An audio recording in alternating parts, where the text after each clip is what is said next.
இப்ப சொல்ல போற கதையில யாரோ ஒருத்தர் போய் சொல்றாங்க. அந்த சொல்ற யாரோ ஒருத்தரை உங்கள எவரோ ஒருத்தர் கண்டுபிடிங்க. காவியான்னு ஒரு பொண்ணு பெரிய ஐடி கம்பெனில வேலை பார்த்துட்டு இருக்கா. அன்னைக்கு ஒன் ஆஃப் த கொலீக் அவகிட்ட, எனக்கு இன்னைக்கு உடம்பு சரியில்லை, நான் இன்னைக்கு நைட்டு உங்க கூடயே ரூம்ல ஸ்டே பண்ணிக்கிட்டுமா, ஏன்னா என்னால ரொம்ப நேரம் டிராவல் பண்ண முடியாது, காலையில வேற எனக்கு ஒரு மீட்டிங் இருக்கு அப்படின்னு சொல்லி காவியா கிட்ட கேட்கறான். காவியாவும் அது ஓகே, ஒன்னும் பிரச்சனை இல்லை, நீ இன்னைக்கு நைட்டு என் கூடயே ரூம்ல ஸ்டே பண்ணிக்கோ. ஆஃபீஸ்க்கும் வீட்டுக்கும் ரொம்ப பக்கம் தான். அவ ஆஃபீஸ் மேட்ட அவ ரூமுக்கு கூட்டிட்டு போறான்.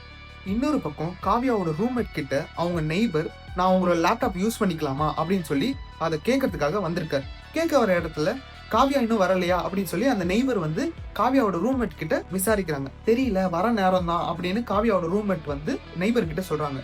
அதுக்கு நெய்பர், உங்களுக்கு லேப்டாப் இப்ப தேவையில்லையா அப்படின்னு கேட்கிறாரு. கேட்ட உடனே, இல்ல இன்னைக்கு நான் ஆஃப் தான், ஸோ எனக்கு பிரச்சனை இல்லை, நீங்க எடுத்துக்கு யூஸ் பண்ணிக்கோங்க, திரும்ப தாங்க அப்படின்ற மாதிரி காவியாவோட ரூம்மேட்டும் சொல்றாங்க. கட் பண்ணா இந்த பக்கம் காவியாவோட ஆஃபீஸ் மேட், நம்ம வீட்டுக்கு கொஞ்சம் சீக்கிரம் போலாமா அப்படின்ற மாதிரி காவியா பார்த்து கேட்கறாங்க. காவியாவும், ஏன் என்ன உடம்பு ரொம்ப முடியலையா, நம்ம வேணா ஹாஸ்பிட்டல் போய் செக் பண்ணிட்டு போலாமா அப்படின்ற மாதிரி கேட்கறான். அதுக்கு வேணாம் இல்ல ரெஸ்ட் எடுத்தாலும் சரியாயிரும், நம்ம போலாம் அப்படின்ற மாதிரி சொல்றான். சரின்னு ஓகேன்னு ரெண்டு பேரும் கிளம்புறாங்க. ஆனா அப்படி கிளம்புறதுக்கு முன்னாடி காவியாவோட ஆஃபீஸ் மேட்டு அவளோட போனை சுவிட்ச் ஆஃப் பண்றான். ஏன் எதுக்குன்னு நமக்கு தெரியல. காவியா அவங்க ஆஃபீஸ் மேட்டை அவங்க அப்பார்ட்மெண்ட்டுக்குள்ள கூட்டிட்டு வரதை அவங்க நெய்பர் நோட் பண்ணிடுறாரு. அண்ட் அவர் நோட் பண்றத காவியாவும் பாத்துடுறாங்க. பட் காவியாக்கு அவர் நெய்பர் அப்படி நோட் பண்றது அவங்களுக்கு சுத்தமா பிடிக்கல.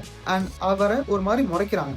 அண்ட் அந்த முறைக்கிறதுல இருந்து தெரியுது நமக்கு அவங்க ரெண்டு பேருக்குள்ள ஏதோ ஒரு டிஸ்பியூட் இருக்கு அப்படின்னு சொல்லிட்டு. அண்ட் அவங்க ஆஃபீஸ் மேட்டை வீட்டுக்கும் கூட்டிட்டு வராங்க.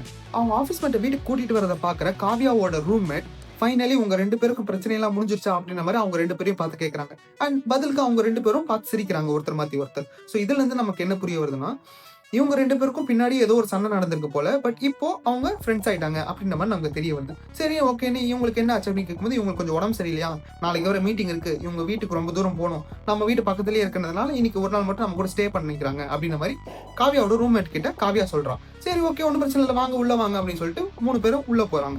அண்ட் காவியாவோட ஆஃபீஸ் மேட் ரொம்ப டயர்டா இருக்குன்னு சொல்லிட்டு டேரக்டா பெட்ல போய் படுத்துறாங்க. அண்ட் இந்த பக்கம் காவியாவோட ரூம்மேட் காவியாக்காக காஃபி போட்டு வச்சிருக்கா, காஃபி எடுத்து குடிச்சிருவியா அப்படின்ற மாதிரி கேட்கறாங்க. கேட்டுட்டு இருக்கும்போதே காவியா இந்த பக்கம், நான் ஆஃபீஸ்ல இருந்து கிளம்பும் போதே அவளுக்கு மெடிசன் ஆர்டர் பண்ணிட்டேன், மெடிசன் வந்து கீழே தான் இருக்கா, நான் போய் வாங்கிட்டு வந்துடுறேன், ஏன் நீ காஃபி குடி, நான் போய் வாங்கிட்டு வந்துடுறேன் அப்படின்னு சொல்லிட்டு காவியாவோட போனை வாங்கிட்டு காவியாவோட ரூம்மேட் மெடிசன் வாங்குறதுக்காக கீழே போயிட்டு இருக்கா. காவியா ரூம்மேட் கிட்ட, நீ காஃபி குடிக்கலையா அப்படின்ற மாதிரி கேட்கும்போது, நீ வரதுக்கு லேட் ஆயிடுச்சுன்னு சொல்லிட்டு நான் ஃபர்ஸ்டே குடிச்சிட்டேன், நீ குடி, நான் போய் மெடிசன் வாங்கிட்டு வந்துடுறேன் அப்படின்னு சொல்லிட்டு இவ கீழே கிளம்பி போயிட்டு இருக்கா. அண்ட் அப்படி போயிட்டு இருக்கும்போது காவியா காஃபி குடிச்சிட்டு இருக்கா. இந்த பக்கம் காவியாவோட நெய்பர் காவியாவோட ரூம்மேட் கிட்ட வாங்கின லேப்டாப்பை திரும்ப கொடுக்கறதுக்காக அவங்க காவியாவோட ரூமுக்கு போயிட்டு இருக்கான். ரொம்ப நேரம் காலிங் பெல் அடிச்சும் யாரும் கதவை திறக்கலன்றதுனால இந்த நெய்பர் கதவை திறந்துட்டு உள்ள போய் பாக்குறான். உள்ள போய் பார்க்கும்போது தான் ஒரு ஷாக்கிங்கான விஷயத்த பாக்குறான். அண்ட் இந்த பக்கம் காவியாவோட ரூம்மேட் மெடிசன்ஸ் வாங்கிட்டு வந்துட்டு இருக்கும்போது அவசர அவசரமா இந்த நெய்பர் வீட்டுக்குள்ள இருந்து வெளியே ஓடி வரதையும் ரூம்மேட் பாத்துறான். ரெண்டு பேரும் ஒருத்தர் பாத்துக்கிறாங்க. என்ன ஆச்சுன்னு கேட்கும்போது பார்த்தா காவியா இறந்து கிடக்குறான். அண்ட் உள்ள வேற யாரா இருக்காங்களான்றதுக்காக எல்லா ரூமையும் ஓபன் பண்ணி பார்த்தேன், உள்ள வேற ஒருத்தவங்க தூங்கிட்டு இருக்காங்க, அவங்க யாருன்னு உனக்கு தெரியுமா அப்படின்ற மாதிரி ரூம்மேட் கிட்ட கேட்கறான். உடனே ரூம்மேட்டும் 5 நிமிஷத்துக்கு முன்னாடி தான் உயிரோட இருந்தா, இப்ப எப்படி செத்து போனா அப்படின்ற மாதிரி அவசர அவசரமா ஓடி போய் அவளை பாக்குறான். அண்ட் கட் பண்ணா இவ்வளவு நேரம் நடந்த விஷயத்தை எல்லாத்தையும் இவங்க போலீஸ் கிட்ட சொல்லிட்டு இருக்காங்க. செக் பண்ணி பார்க்கும்போது தான் தெரிஞ்சது, காவியா குடிச்ச காஃபில தான் பாய்சன் இருந்திருக்கு. அண்ட் இவங்க 3 பேர் மேலதான் போலீஸ் சஸ்பெக்ட் பண்ணுது. சஸ்பெக்ட் நம்பர் 1 அவங்க ஆஃபீஸ் மேட். ஆல்ரெடி இவங்க 2 பேருக்கும் ஏதோ பெரிய பிரச்சனை நடந்திருக்கு, அது நமக்கு ஆல்ரெடி தெரியும். அண்ட் அவங்க ஆஃபீஸ்ல இருந்து கிளம்பும் முன்னாடி அவங்க போனை சுவிச் ஆஃப் பண்ணியிருக்காங்க. அண்ட் ஒன்ஸ் வீட்டுக்கு ரீச் ஆனதுக்கு அப்புறமும் அவங்க போனை ஆனும் பண்ணல, சார்ஜும் போடல. அண்ட் மெயினா சம்பவம் நடக்கும்போது அவங்க தான் வீட்டுக்குள்ள இருந்தாங்கன்றதுக்கு ப்ரூஃபும் இருக்கு. Suspect number 2 neighbour. நெய்பருக்கும் காவியாவுக்கும் ஆல்ரெடி ஏதோ ஒரு பெரிய டிஸ்பியூட் இருக்கு, அது நமக்கு கிளியரா தெரியும். பட் இப்போ மேலும் ஹைலைட்டா வீட்டில் இருக்க எல்லா ரூம்லயும் இவரோட ஃபிங்கர் பிரிண்ட்ஸ் தான் இருக்கு. சஸ்பெக்ட் நம்பர் 3 காவியாவோட ரூம்மேட். அந்த காவியாவோட ரூம்மேட் தான் அவங்களுக்கு காஃபி போட்டு கொடுத்தாங்க. அண்ட் அந்த காஃபி இவங்க குடிக்கல, இவங்க குடின்னு சொல்லிட்டு இவங்க கிளம்பிட்டாங்க. அண்ட் இவங்க போயிட்டு வர கேப்குள்ள இவ்வளவு விஷயம் நடந்திருக்குமா, அதுவுமே ஒரு டவுட்.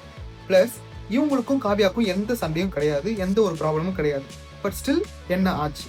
இந்த 3 பேர்ல தான் யாரோ ஒருத்தவங்க பொய் சொல்றாங்க. அண்ட் அந்த 3 பேர்ல யாரு பொய் சொல்றாங்கன்றது நீங்க சொல்லுங்க.